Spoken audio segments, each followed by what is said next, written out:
ਤੁਹਾਨੂੰ ਪਤਾ ਹੈ ਅਯੋਧਿਆ 'ਚ ਰਾਮ ਲੱਲਾ ਦੀ ਜਿਹੜੀ प्राण प्रतिष्ठा होई है, मूर्ति स्थापना के बाद प्राण प्रतिष्ठा मोदी साहब होरें करवाई है। ਉਹਦੇ ਵਿੱਚ जेह्ड़ा उ'नें 11 दिन का व्रत रखे दा हा और जमीन पर सौंदे हे, ओह्दे कन्नै कन्नै गौ सेवा भी नियमित रूप पर रोज़ करना लोड़चदी ही। ते ओह् अपने निवास स्थान पर उ'नें कम से कम 10 कोला 12 गवां जेह्ड़ियां न ओह् रखाई दियां न ते ओह् शुरू दी गै गौ सेवा करदे हे। उ'नें ऐसा कोई प्रधानमंत्री नहीं दिक्खेआ असें जेह्ड़ा कि निवास स्थान पर प्रधानमंत्री निवास स्थान पर जिसने गवां रखाई दियां होन और ओह् उं'दी रोज़ सेवा करदे होन।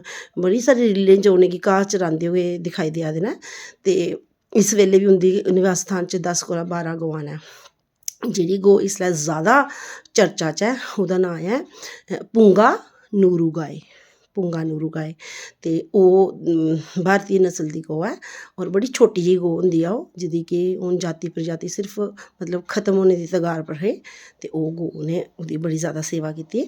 एह् सारियां गै गवां जेह्ड़ियां न ओह् भारतीय नस्ल दियां न और इस गौ दा चर्चा इस मौके सब तो ज़्यादा है। ते बड़े गै ज़्यादा निश्ठावान प्रधानमंत्री मिले दे न हिंदुस्तान गी भाई।